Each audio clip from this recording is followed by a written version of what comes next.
अब पार्टी मुश्किल में पड़ गई सारी। पीटीआई से कारकुनान का सीनियर लीडरशिप का आप कह सकते हैं कि सिलसिला जारी है छोड़ने का। आप जैसे साफी भाई मुझसे पूछते मैं क्या जवाब दूं? या तो मुझे घर में बैठूंगा, आपका सामना भी नहीं कर बता दे कि मेरे लिए एक कानून दूसरे के लिए दूसरा। पाकिस्तान में मेरी ऑडियो आती है, उसके ऊपर कमीशन भी बन जाता है। कमीशन इस बुनियाद भी बनी थी कि 1 महीने के अंदर अंदर रिपोर्ट पेश करेंगे और 9 से 10 महीने लग गए थे। ताकि आपके ज़ात से हवाले से जो कमीशन सारी चीज़ें हो रही थी उस टाइम आप पीटीआई नहीं छोड़ रहे थे, आज आप पीटीआई छोड़ रहे हैं, क्यों? उस सीजन पॉलिटिशियन, आपका अगला पड़ाव, अगला मंजिल क्या है, कहाँ जाएंगे आप?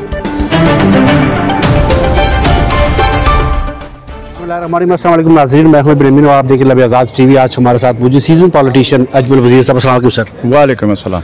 सर, पीटीआई से कारकुनान का सीनियर लीडरशिप का आप कह सकते हैं कि सिलसिला जारी है छोड़ने का।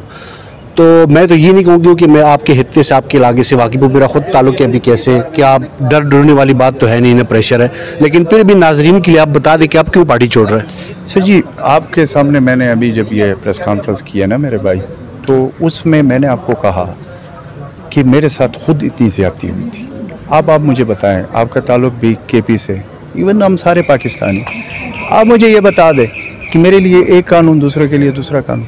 पाकिस्तान में मेरी ऑडियो आती है, उसके ऊपर कमीशन भी बन जाता है, मुझे फ़ौरन जो है ना स्टेप डाउन करना पड़ता है सारी चीज़ें, और फिर 9-10 महीने मुझे जो है ना उसमें टिक टाक मेंटली तौर पर मेरी क्या हालत होगी।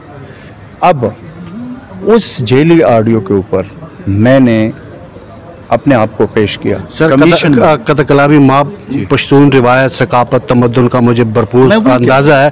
आपने जिस तरह से मसले को पेश किया अपने इलाके में, अपने वोटर में, अपने हलके में, इसके बारे में ज़रा बता दीजिएगा। आप मुझे ये बताए कि मैंने फिर उसके सामने, खान साहब खुद कहते थे कि जब आप पे कोई इल्ज़ाम लगे तो आपको सामना करना चाहिए, स्टेप डाउन होना चाहिए, अगर आप गलत नहीं है तो ठीक है, अगर सही है तो वापस आ जाए। अब जब मैंने 1 साल तक उसका साथ दिया, अपना कमीशन का रिपोर्ट आ गई, उसमें खुद इनकी हुकूमत ने, सुबह थी इनकी हुकूमत, कमीशन इस बुनियाद पे बनी थी कि 1 महीने के अंदर अंदर रिपोर्ट पेश करेंगे और 9 से 10 महीने लग गए थे ताकि मैं आऊँ नहीं, मैं बेगुनाह था। इन्होंने खुद कहा था कि अगर अजमल वजीर बेगुनाह हो गया तो वो वापस कैबिनेट का हिस्सा होंगे, तो इन्होंने तो मुझे पूरी प्लान हटाया था। तो अगर वो पहले आ जाता या जल्दी में होता तो उन्होंने बात को वो करना था, डाई डाउन करना, लेकिन दूसरी तरफ ये नहीं देख रहे कि यार इस बंदे के ऊपर क्या होगा। जब मैं बेगुनाह साबित हुआ, सारी एक एक चीज़ को चेक किया गया, मेरे पास मिनट्स ऑफ द मीटिंग सारे पड़े हुए, जिस इल्ज़ाम में मुझे था उससे मेरा कोई लेना देना भी नहीं था। वज़ीर सेहत जो था, तैमूर झगड़ा के उसमें सदारत में कमेटी थी जिन्होंने वो देना था। सर, सेहत याद आया, जो सेहत कार्ड है वो भी, उसका जो अजरा है वो क्रेडिट भी आपको जाते, आपने स्टार्ट किया था, क्या कहेंगे? फाटा के हवाले से, एक्स फाटा के हवाले से उस वक्त इनिशिएटिव फाटा के लिए हमने सबके लिए किया था, फिर उसके बाद केपी में आया था, लेकिन वो फाटा वाला इनिशिएटिव मैंने खान साहब को रिक्वेस्ट की थी कि वहाँ की, क्योंकि उस वक्त मैं फाटा का इंचार्ज एडवाइज़र भी था वज़ीर आला का, और मैं उसकी लुक आफ्टर करता। इस्लामाबाद में स्पेशली केपी में साफी बरादरी के लिए आपकी बहुत बड़ी खिदमात है आपके, तो साफी बरादरी से इस टेनोर में या जो सवालात किए गए हैं से कोई गिला शिकवा है आपको? नहीं मेरे भाई, मैं आपको बता दूं कि मैं पहले तो पेशावर की प्रेस क्लब के या पेशावर के जितने भी सहाफ़ी है, फिर उनके साथ जब मैं वहाँ पे था इंफॉर्मेशन में, तो उनके साथ मेरी जो दोस्ती है वो आपको पता होगा, मेरा उनके साथ भाइयों वाला ताल्लुक था। सबसे ज़्यादा मेरा साथ भी तो उन्होंने दिया,